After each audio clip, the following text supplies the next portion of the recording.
Assalamualaikum warahmatullahi wabarakatuh, sahabat muslimah. Dalam video kali ini kita akan membahas mengenai masalah ekonomi, yaitu utang piutang. Sahabat muslimah tahu nggak? Pada tanggal 16 Juni 2021, hashtag Indonesia Darurat Pinjol pernah trending nomor 1 di Twitter Indonesia. Wah, kenapa ya? Kok bisa sih sampai trending hashtag seperti itu? Ternyata sebelum hashtag tersebut trending, banyak cerita dan kisah dari korban pinjaman online, di mana mereka mendapatkan teror dan ancaman dari debt collector.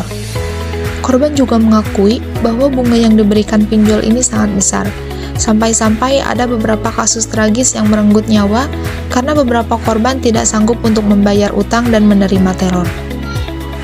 Contohnya saja seorang ibu berinisial WI dari Ponorogo yang nekat gantung diri karena tidak sanggup membayar hutangnya kepada pinjol sebesar 55,3 juta rupiah.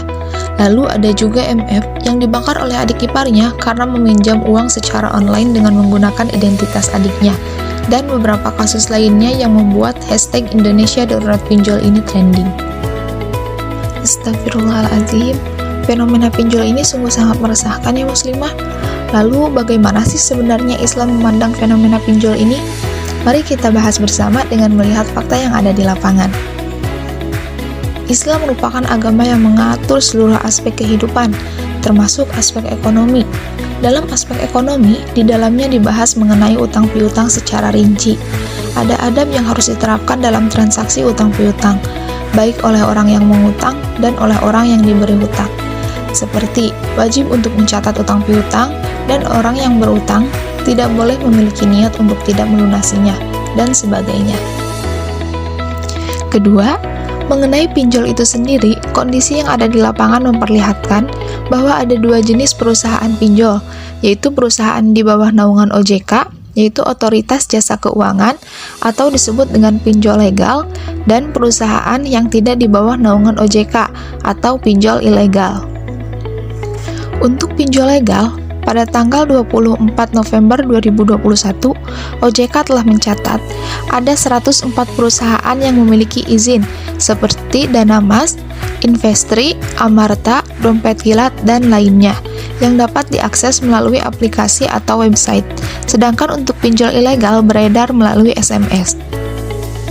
Ketiga, hal yang membuat pinjol ini digandrungi masyarakat adalah syarat mengajukan pinjaman online, baik yang legal maupun ilegal ini cukup mudah dan tanpa jaminan. Keempat, bunga yang diberikan perusahaan pinjol legal mencapai 0,8% per hari, sedangkan perusahaan pinjol ilegal mencapai 4% per hari. Dan untuk masalah keterlambatan pembayaran cicilan, perusahaan pinjol legal memiliki mekanisme tersendiri, seperti klarifikasi kepada perusahaan, komitmen jangka waktu pembayaran, dan ketentuan lain sesuai perjanjian, dengan syarat perusahaan menjaga kerahasiaan data pribadi, transaksi, hingga data keuangan peminjam tidak tersebar ke pihak lain.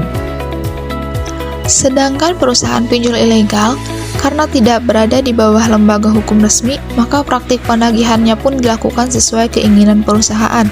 Terkadang dilakukan tidak sesuai etika, kasar, dan mengancam bahkan memberi teror kepada nasabah dan kontak yang tertaut pada nomor nasabah.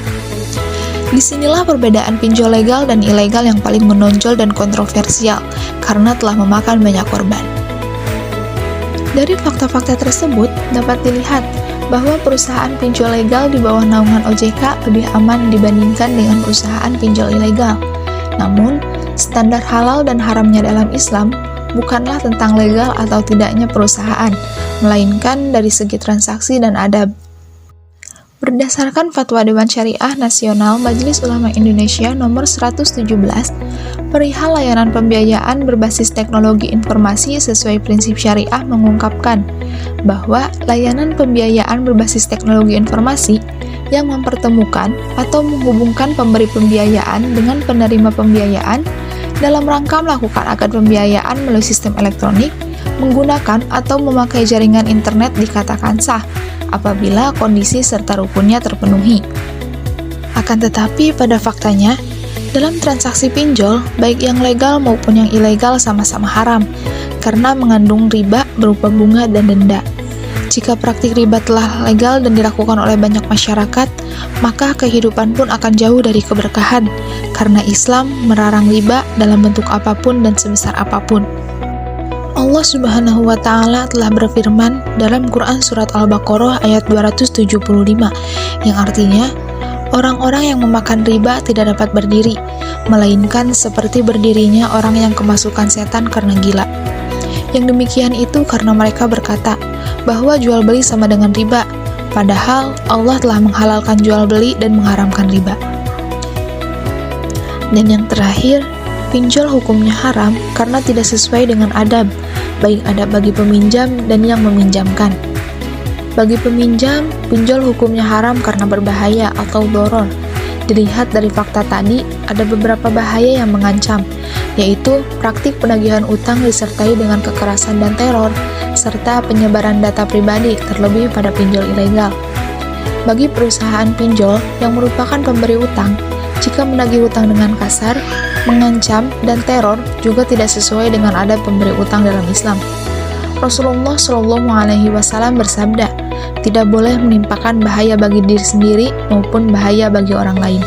Hadis riwayat Ahmad. Wallahu a'lam bishawab. Sekian untuk video pembahasan mengenai pinjaman online kali ini. Mohon maaf apabila banyak kesalahan. Semoga bermanfaat. Wassalamualaikum warahmatullahi wabarakatuh.